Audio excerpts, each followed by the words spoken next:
प्रथमं भारती नाम, द्वितीयं च सरस्वती, तृतीयं शारदा देवी, चतुर्थं हंसगामिनी।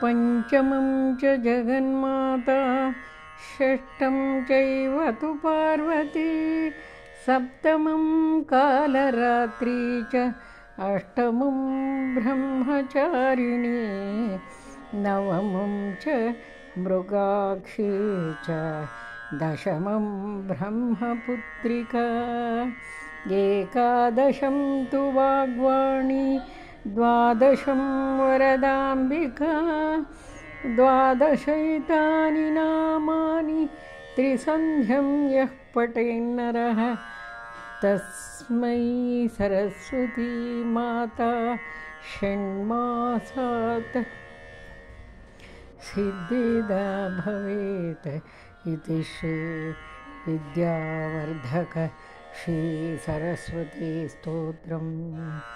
सन्मङ्गलानि भवन्तु।